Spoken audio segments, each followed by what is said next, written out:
Bismillahirrahmanirrahim. Assalamualaikum warahmatullahi wabarakatuh. Saya Tiara Septi Lestari dan izinkan saya memperkenalkan rekan saya, yaitu Nabila Nuraziza dan Clarissa Salsabila Putri.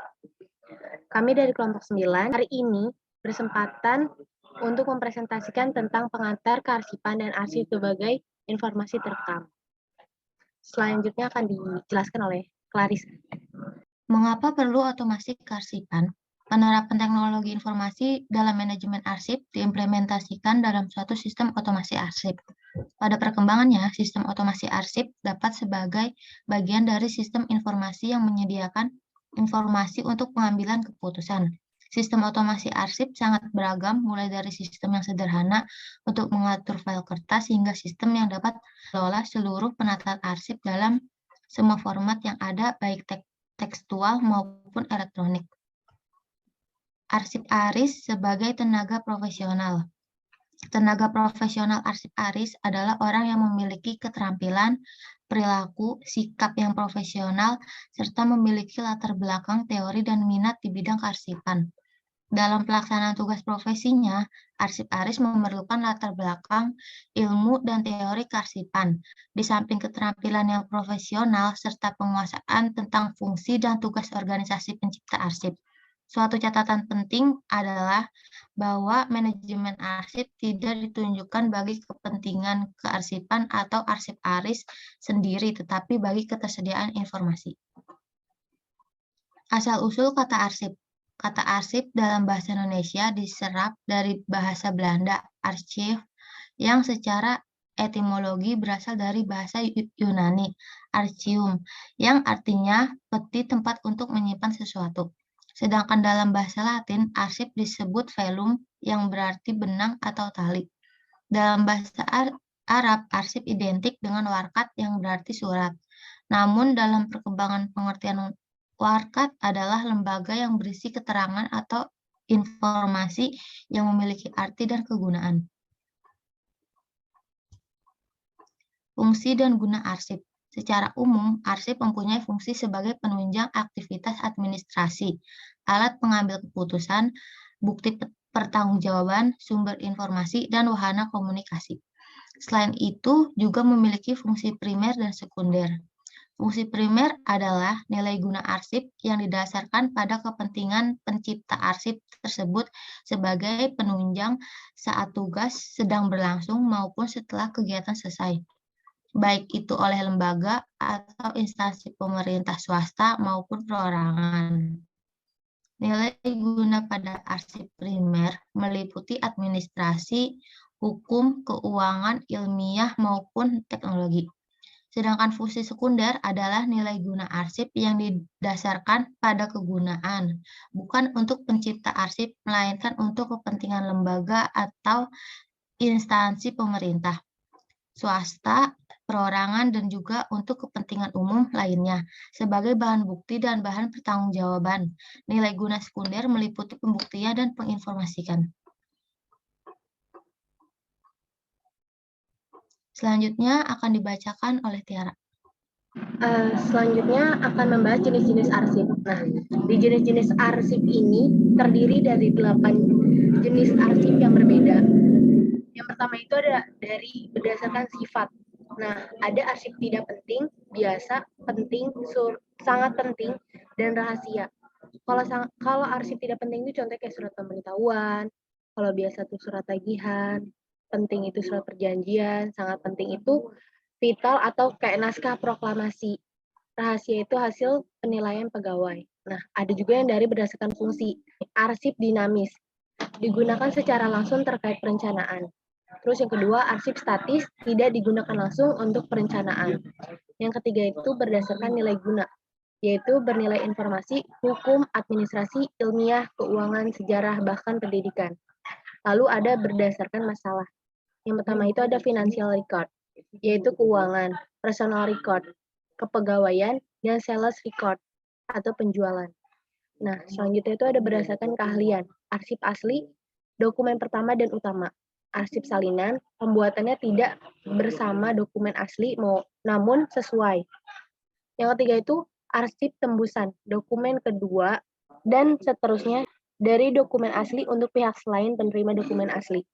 Lalu ada berdasarkan pemilik. Contohnya kayak lembaga pemerintahan, ANDRI, Arsip Nasional Daerah.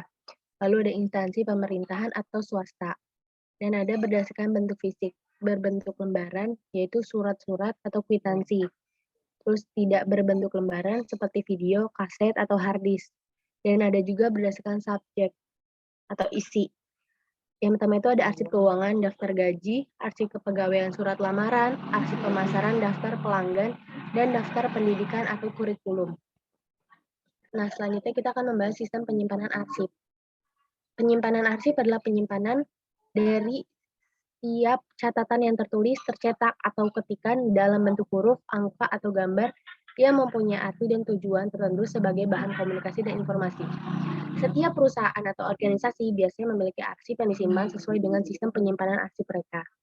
Nah, menurut Muhyiddin dan Data 2016, sistem penyimpanan arsip merujuk pada salah satu fungsi, manajemen arsip dalam hal menjamin penemuan kembali arsip dan penggunaannya di masa mendatang.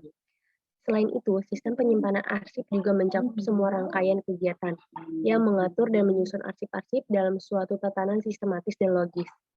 Kegiatan penyimpanan dan perawatan arsip untuk digunakan secara aman dan ekonomis. Lalu ada Sugiarto 2005, menjelaskan ada 6 sistem penyimpanan arsip, yakni sistem abjad, sistem geografis, sistem subjek, sistem nomor, sistem tanggal, dan sistem warna. Next, tata cara penyimpanan arsip. Nah, yang pertama itu kita harus memeriksa terlebih dahulu nih pada lembar disposisi surat apakah surat tersebut sudah boleh untuk disimpan atau belum. Atau meneliti tanda pelepas surat. Tanda pelepas surat biasanya berupa disposisi dep yang menunjukkan perintah untuk menyimpan surat.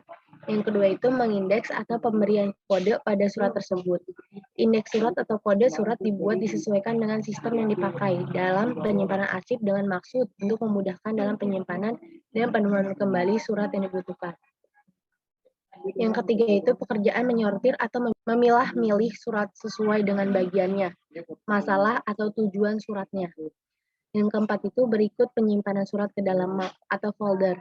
Biasanya surat-surat disimpan dalam folder atau map dalam berbentuk top map folio, small hector, drive ordner, portable, atau folder gantung. Kemudian dimasukkan ke dalam lemari arsip atau filing kabinet yang terbuat dari bahan besi tahan api. Yang kelima itu menata arsip yang baik sesuai dengan sistem yang digunakannya. Lalu ada peminjaman arsip. Peminjaman arsip adalah kegiatan pelayanan pencarian arsip atau dokumen yang diperlukan oleh pemimpin atau pihak lain dan menerima kembali untuk disimpan di tempat penyimpanan semula. Prosedur penyimpanan arsip yang baik dimulai dengan ketertiban para peminjamannya untuk mematuhi tata tertib peminjaman. Prosedur peminjaman arsip aktif sering disebut dengan arsip dinamis aktif, yaitu arsip yang masih ada di kantor pemerintah, baik itu organisasi kemasyarakatan maupun swasta, sebab masih dipergunakan secara langsung. Peminjaman harus melalui beberapa prosedur peminjaman arsip, yaitu sebagai berikut. Nah, yang pertama itu kejelasan materi yang diminta pihak pengguna. Yang kedua itu terdapat kecocokan pemberkasan yang digunakan untuk kepentingan pemberkasan jenis arsip. Yang ketiga itu ada ketepatan sistem pemberkasan yang digunakan ketika pemberkasan jenis arsip dan pemantapan sistem indeks atau baik secara manual maupun mekaniknya. Yang keempat itu ketepatan serta kemantapan sistem klasifikasi.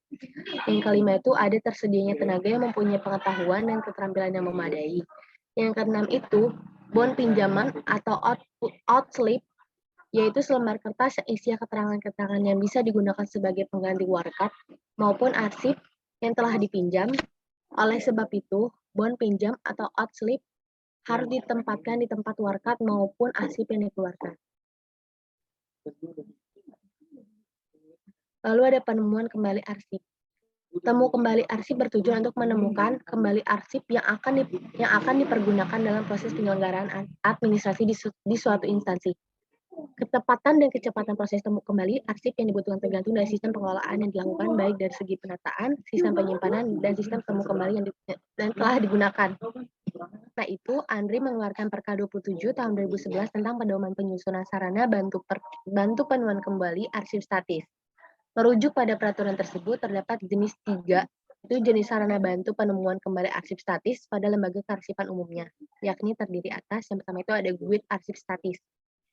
GUID arsip statis itu sarana bantu penemuan kembali arsip statis yang memuat uraian informasi mengenai khazanah arsip statis yang tersimpan di lembaga kearsipan dan uraian informasi yang disusun secara tematis. Yang kedua itu ada daftar arsip statis. Daftar arsip statis adalah sarana bantu penemuan kembali arsip statis yang memuat sekurang-kurangnya uraian informasi deskripsi arsip statis antara lain nomor arsip, bentuk redaksi, isi ringkas, waktu penciptaan, tingkat perkembangan, jumlah, dan kondisi arsip.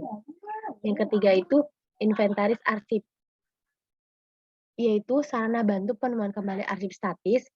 Inventaris arsip sekurang-kurangnya memuat pendahuluan, yaitu uraian pencipta arsip, riwayat, sistem penataan, volume arsip, daftar pustaka, daftar arsip statis, dan lampiran.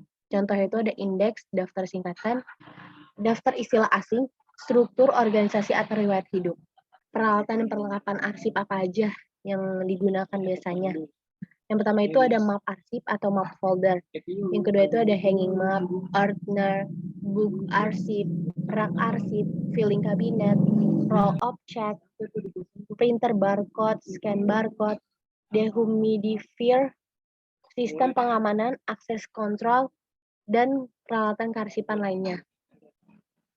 Selanjutnya akan dijelaskan oleh Nabila. Selanjutnya ada penilaian arsip. Rincian nilai guna arsip dirumuskan sebagai berikut.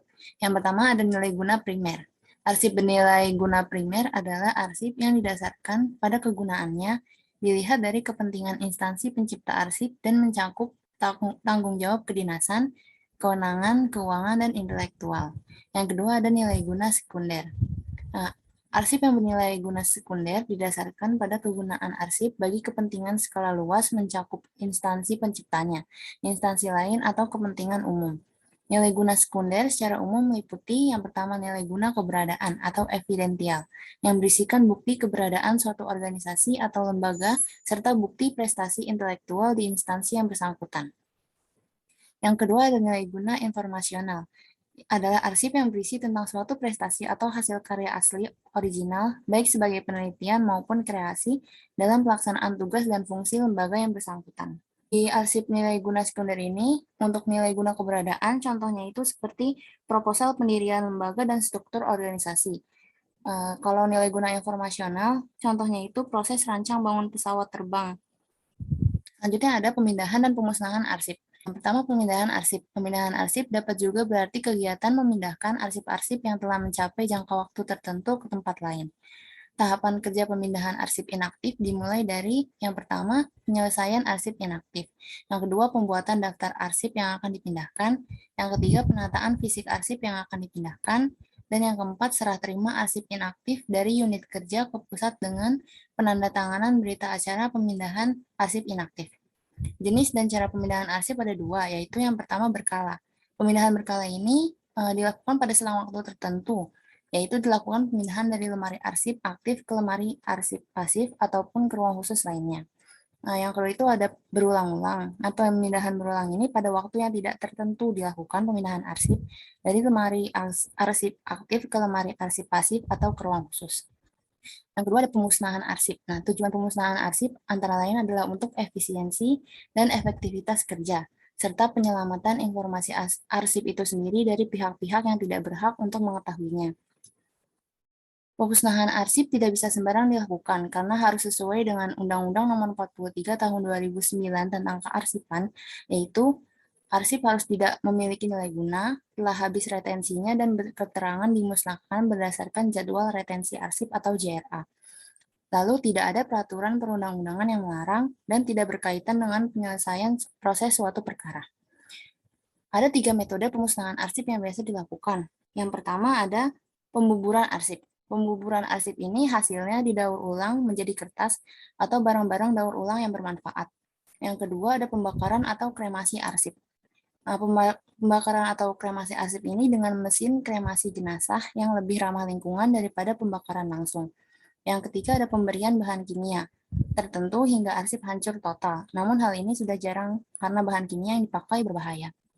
Selanjutnya ada penomoran surat. Dalam pengertiannya sendiri, nomor surat adalah susunan nomor urut penulisan kode surat, tanggal, bulan, serta tahun pembuatan surat.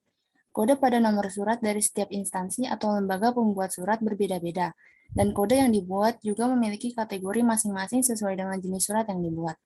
Pemberian nomor surat memiliki aturan tertentu, dan pada setiap instansi aturan tersebut berbeda-beda. Dalam melakukan penulisannya, nomor surat sering ditempatkan pada bagian atas kiri pada surat, dan sering dipisah dari satu kode dengan kode lainnya menggunakan tanda garis miring. Hal ini bertujuan agar pembacaan kode atau komponen surat dapat dengan mudah dilakukan. Ini ada contoh cara pembuatan nomor surat pada surat resmi atau surat dinas.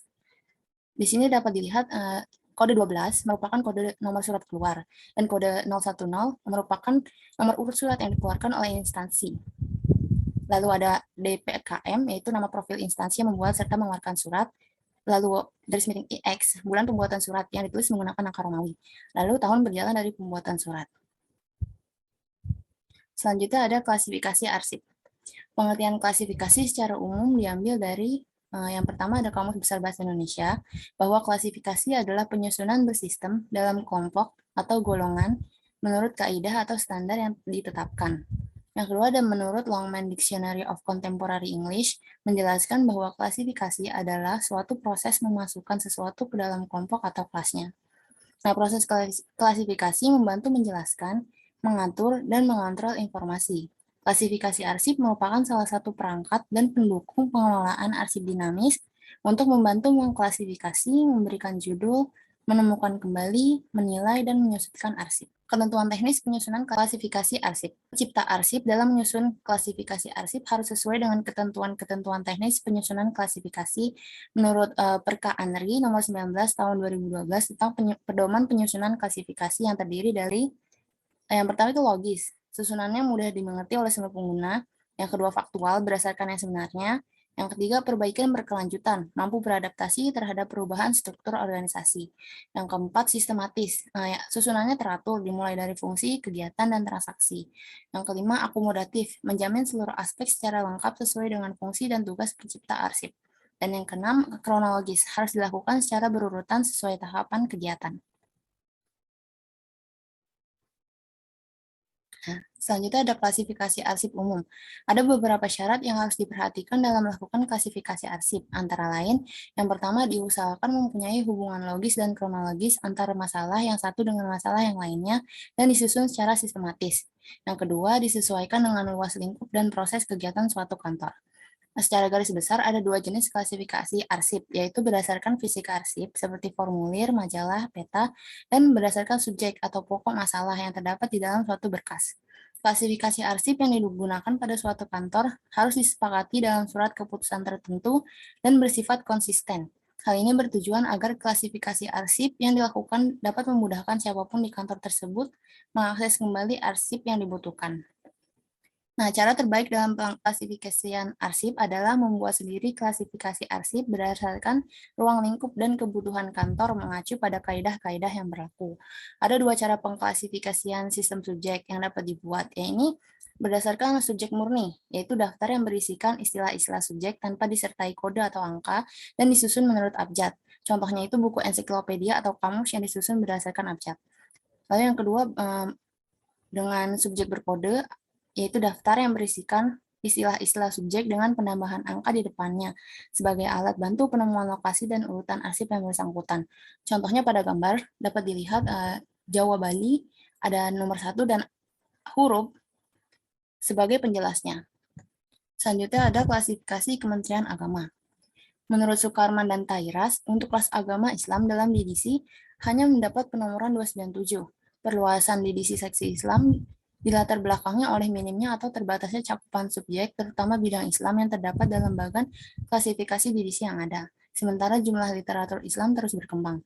Nah, pengembangan klasifikasi Islam terakhir dilakukan oleh Departemen Agama Republik Indonesia, di mana bagan terdiri dari 3 bagian utama, yaitu yang pertama bagan didasarkan pada struktur DDC dengan menyingkat angka 97 pada notasi 297 menjadi X, sehingga notasinya menjadi 2X. Jadi 2X0, 2X9 yang memuat istilah-istilah subjek dalam bidang kajian Islam. Yang kedua tabel-tabel, tabelnya itu tabel 1, tabel 2, dan tabel 6, dan indeks. Selanjutnya akan dijelaskan oleh Clarissa. Simulasi implementasi kasus. Pelaksanaan pemberkasan arsip di Pusat Administrasi Universitas Indonesia. Kantor Arsip Universitas Indonesia telah memiliki pedoman yang dapat digunakan sebagai acuan dalam melakukan pemberkasan arsip dan telah melakukan sosialisasi kepada seluruh unit kerja terkait pedoman tersebut guna mendukung pengelolaan administrasi pada seluruh struktur yang ada di Universitas Indonesia. Namun tetap saja masih terdapat masalah terkait dengan pemberkasan arsip, yaitu tidak menggunakan sistem yang sudah dipedomani yang menyebabkan kesulitan dalam temu kembali arsip. Pemberkasan arsip pada pusat administrasi Universitas Bidang 2 yang dilakukan berdasarkan skema klasifikasi arsip UI belum maksimal diimplementasikan secara merata. Dilihat dari hanya beberapa unit yang telah menggunakan sistem pemberkasan berdasarkan subjek atau masalah untuk kemudahan dalam pemberkasan dan temu kembali, yaitu Direktorat Pengembangan dan Perencanaan Fasilitas, DPPF, Kantor Humas, dan Unit Pelaksana Teknis K3L. Selain itu, terdapat pula unit yang menggunakan sistem numerik dalam pemberkasan mereka, yaitu Direktorat Keuangan dan Direktorat Logistik. Namun, masih terdapat beberapa unit masih menggunakan sistem surat masuk, surat keluar. Hal ini tidak sesuai dengan aturan yang terdapat di Universitas Indonesia mengenai sistem pemberkasan. Kesimpulan dari materi ini adalah arsip merupakan sebuah rekod hasil rekaman suatu peristiwa dan memiliki nilai guna sebagai sumber informasi penting yang dapat menunjang proses kegiatan sebuah organisasi. Sebagai rekaman informasi dari seluruh aktivitas organisasi, arsip berfungsi sebagai pusat ingatan, alat bantu pengambil keputusan, bukti eksistensi organisasi, dan untuk kepentingan organisasi lain. Pelaksanaan manajemen arsip aktif atau arsip dinamis meliputi tahapan-tahapan yang satu sama lain saling terkait dan saling mendukung serta saling menjelaskan, sehingga membutuhkan penanganan secara baik, terencana, konsepsional, dan secara profesional. Sebagai arsip ARIS harus menggunakan langkah-langkah prosedur kearsipan dengan baik agar proses pengarsipan berjalan dengan baik dan benar. Mungkin cukup sekian dari kelompok kami. Kurang lebihnya mohon maaf. Wassalamualaikum warahmatullahi wabarakatuh.